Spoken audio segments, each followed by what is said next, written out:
Praise the Lord. ஆண்டவருக்கு மகிமை. இந்த காலையில் உங்களை சந்திக்கிறது ரொம்ப சந்தோஷம். இயேசுவின் இனிய நாமத்தில் உங்களை வாழ்த்துகிறேன். அப்போஸ்தலனாகிய பவுல் கொரிந்தியருக்கு எழுதின 2வது நிருபம் 7ஆம் அதிகாரம் 4வது வசனம். மிகுந்த தைரியத்தோடு உங்களுடன் பேசுகிறேன், உங்களை குறித்து மிகவும் மேன்மை பாராட்டுகிறேன், ஆறுதலால் நிறைந்திருக்கிறேன், எங்களுக்கு உண்டான சகல உபத்திரவத்திலேயும் பரிபூர்ண சந்தோஷமாக இருக்கிறேன். ஆண்டவருக்கு ஸ்தோத்திரம். மிகுந்த தைரியத்தோடு உங்களுடன் பேசுகிறேன்.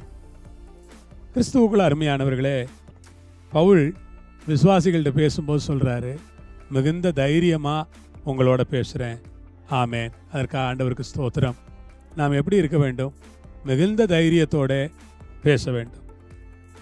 மிகுந்த தைரியத்தோடு நான் உங்களுடன் பேசுகிறேன். நாம் பேசுகிறதிலே ஒரு தைரியம். கர்த்தருக்கு ஸ்தோத்திரம். உங்களை குறித்து மிகவும் மேன்மை பாராட்டுகிறேன். நம்மை குறித்து என்னவா? மிகவும் மேன்மை பாராட்டுகிறாராம். அல்லேலூயா. கர்த்தருக்கு ஸ்தோத்திரம். உங்களை குறித்து மிகவும் மேன்மை பாராட்டுகிறேன் சொல்கிறார். விசுவாசிகளை பற்றி ஒரு ஊழியக்காருக்கு என்ன இருக்கணும்னா, இவங்கெல்லாம் என் விசுவாசியாக இருக்கிறது எனக்கு எவ்வளோ மேன்மையாக இருக்குது தெரியுமா? இவங்கெல்லாம் என் விசுவாசியாக இருக்கிறது எனக்கு எவ்வளோ சந்தோஷமாக இருக்குது தெரியுமா? இவங்கெல்லாம் இந்த சபையில் விசுவாசிகளாக இருக்கிறதுனால அது எனக்கு எவ்வளவு நம்பிக்கையை கொடுக்க தெரியுமா என்று விசுவாசிகள் நினைக்கணும். மேன்மை பாராட்டணும். ஊழியக்காரங்க, உங்களை பற்றி மேன்மை பாராட்டுகிறேன் என்று பவுல் சொல்லுகிறார். ஆறுதலால் நிறைந்திருக்கிறேன். நீங்கள் எப்படி இருக்கணும்? பாஸ்டருக்கு ஆறுதல் கொடுக்குறவங்களா இருக்கணும்.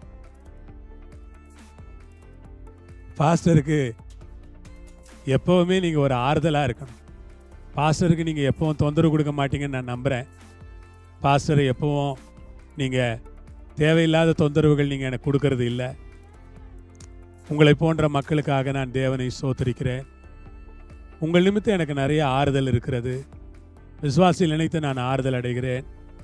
நல்ல மக்களை தேவன் விசுவாசிகளாய் தந்தபடியால் எப்பொழுதும் நான் ஆண்டவரை ஸ்தோத்திரிப்பேன். மக்களுக்காய் நன்றி. நீர் கொடுத்த மக்கள், இவர்களை உம்முடைய நாமத்திலே நான் ஆசீர்வதிக்கிறேன். இவர்கள் மூலமாக எனக்கு ஒரு ஆறுதல் உண்டாயிருக்கிறது. அதற்காக ஸ்தோத்திரம்.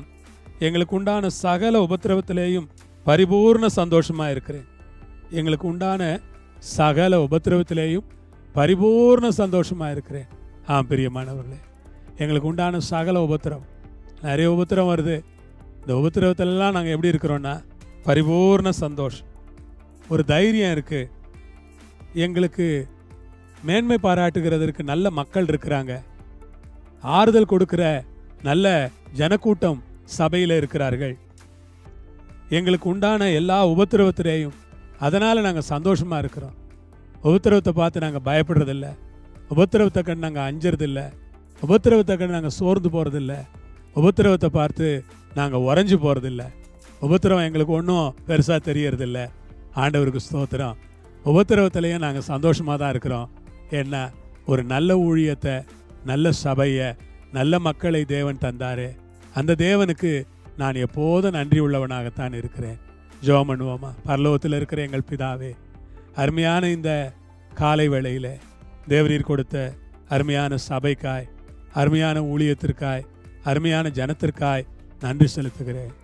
உன்னதங்களில் இருக்கிற எங்கள் பிதாவே, உம்முடைய சபையும் உம்முடைய ஜனங்களையும் தேவரீர் பாதுகாத்து பத்திரமாய் காப்பாற்றும்படி உம்முடைய கரங்களில் கொடுத்து நான் ஜெபிக்கிறேன். உம்முடைய சித்தம் நிறைவேறுவதாக ஆசீர்வதிப்பீராக. தடைகள் எல்லாம் எடுத்து போடும். கனமகிமையெல்லாம் ஒருவருக்கு. இயேசுவின் நாமத்தில் பிதாவே, ஆமென். அல்லேலூயா.